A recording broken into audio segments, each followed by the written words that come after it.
What's happening right now in the Middle East could reshape global politics, but most people are only seeing headlines.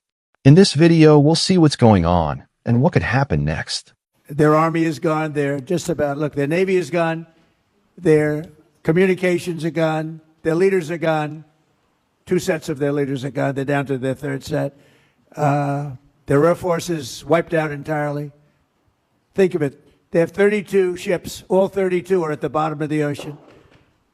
Other than that, they're doing very well, Coach. Very well. We're doing, our military is doing phenomenally. Why did this war start with Iran? Did Israel drag the U.S. into it, or did President Trump make the decision and bring Israel along? Here's what he had to say about it today. Did Israel force your hand to launch these strikes against Iran? Did Netanyahu pull the United States into this war? No, I might have forced their hand. You see, we were having negotiations with these lunatics, and it was my opinion that they were going to attack first. They were going to attack. If we didn't do it, they were going to attack first. I felt strongly about that. And based on the way the negotiation was going, I think they were going to attack first. And I didn't want that to happen. So if anything, I might have forced Israel's hand. Okay, so that was clear. He said that he was the one who made the decision to attack Iran first because in Trump's opinion, he thought Iran was getting ready to strike someone. Not sure who exactly he was referring to or what he was basing his opinion on. But he said then he pulled Israel into the war. But that's not the story that Trump's own Secretary of State gave lawmakers just yesterday when he had to justify to them why this started. There absolutely was an imminent threat, and the imminent threat was that we knew that if Iran was attacked, and we believed they would be attacked, that they would immediately come after us. And we were not going to sit there and absorb a blow before we responded, because the Department of War assessed that if we did that, if we waited for them to hit us first after they were attacked, and by someone else, Israel attacked them, they hit us first, and we waited for them to hit us, we would suffer more casualties and more deaths. Oh, by the way, everyone, if we do go to war, and if you're dumb enough to sign up to go to Iran, just, we can't beat Iran. We haven't won a war in 80 years. I don't know why everybody seems to forget that we don't win these wars. I mean, somebody wins. It ain't you. It ain't you fighting it. That's for goddamn sure. But all of them have so if we go to bomb Iran, Iran has hypersonic missiles that we do not have. So think of how much money. They do? Oh, yes. How do you know what the military has? Oh, we did a story on it. And I was like this. I'm like, are you shitting me? We don't have the best missiles? No. Is the negotiated settlement with the United States still possible? Well, you answered this question. We negotiated with the United States twice in the past 12 months. And in both cases, they attacked us in the middle of negotiation. And that has become a very bitter experience for us. In last June, we were negotiating. We had 5 rounds of negotiations, and we had already fixed the 6th round for 15 June when the Israeli attacked us, and then the US joined the attack. And this time, we had 3 rounds. Last Thursday, we had a very good discussion, very good talks in Geneva. Both Iranian and the US delegation were happy at the end of 7 hours of negotiations. And I can go into the details of what we agreed and how a deal was at our reach. Hey guys, so the US-Iran war is expanding and is getting really bad, really fast. Bad for the world, and personally, bad for you, even if you live in the States. Stick around to find out how. Okay, so first and foremost, what started as a conflict between 3 countries, Iran, Israel, and America, has now expanded and dragged in 13 countries in one way or another. One of the more notable expansions would be Iran's missile strikes on a British military base in Cyprus, which is a really big deal, because Cyprus is a part of the EU, and now Cyprus is demanding that the EU comes to action to battle Iran.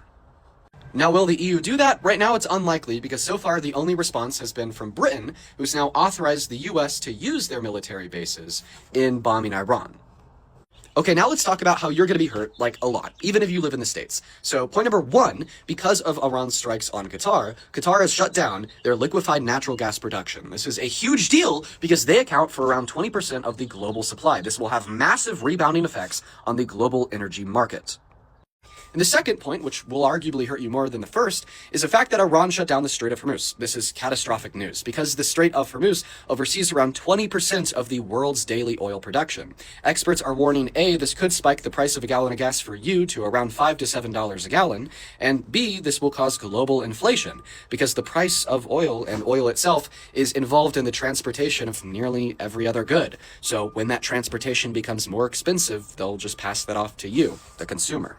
Iran has just launched its most powerful missile attack on a U.S. military base in Qatar. After the first strike, reports started coming in about another possible attack on a U.S. military base in Iraq. That's when sirens began ringing across the Middle East as tensions started to rise. The U.S. has bases spread across the region in Iraq, Syria, Jordan, Bahrain, the UAE, and Qatar. But the most important one is Al Udeid Air Base in Qatar, and that's where Iran directed its missile strike. The world is shocked. How did Iran dare to strike the U.S., the most powerful country on earth, without any fear? The war began on June 13th when Israel launched the first strike by targeting Iran's nuclear sites. In retaliation, Iran responded with a wave of unstoppable missile attacks that left Israel severely weakened. The U.S. didn't just stand by. Instead, it entered the war directly, launching a powerful strike on Iran's nuclear facilities using its most advanced weapon, the B-2 bomber. Iran became the first country in history to be targeted by a B-2 attack. Following the strike, Iran made it clear, whether it's Israel or the U.S., anyone who attacks Iran will be hit back twice as hard. Now, Israel has called for a ceasefire,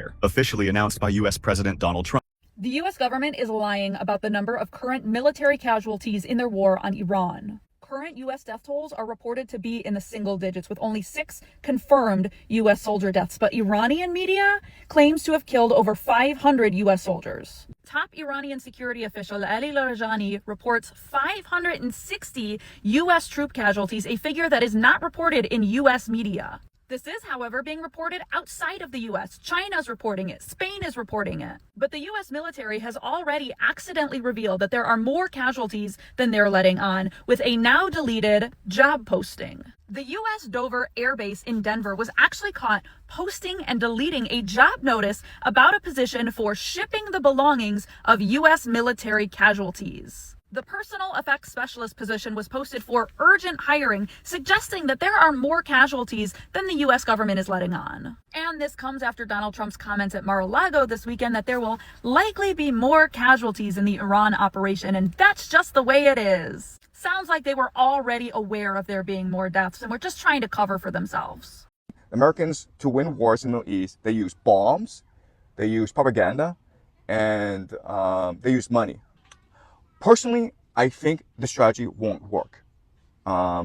First of all, bombs don't really work with the geography of Iran. Remember, Iran, it is a mountainous terrain. So it's a huge, huge country. It's 3 times the size of Iraq. So I'm not convinced that airstrikes will do any real lasting damage to the infrastructure of Iran. Propaganda, New York Times, CNN, BBC have absolutely no credibility today, not even among Western domestic audiences. They'll have even less credibility in Iran. And then you have money. And I don't know how effective money will be, because at the end of the day, what differentiates Iran from, say, Libya, Syria, and Iraq is the people in Iran consider themselves Persians. In other words, they consider themselves heirs to a brilliant, creative civilization that's been around for 5,000 years. And I can't overstate enough how that would energize and motivate the people to resist and to unite together. Also, what's really important is the Iranians saw exactly what happened to the Iraqis.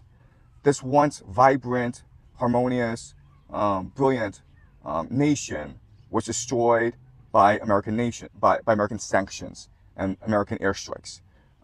So I don't think that the Americans have a compelling case to make before the Iranian people. So another way of saying this is that even though it seems the Americans have the military advantage, they are still the greatest military in human history. The problem, though, is the Iranians have much more strategic flexibility. And what I mean by that is the Americans, to overthrow this regime, need to decapitate the leadership. They need to create internal dissent, a revolution, and they need to rally the religious minorities against the regime in Tehran. Okay, and that's really the main strategy moving forward, and really real path to victory for the Americans.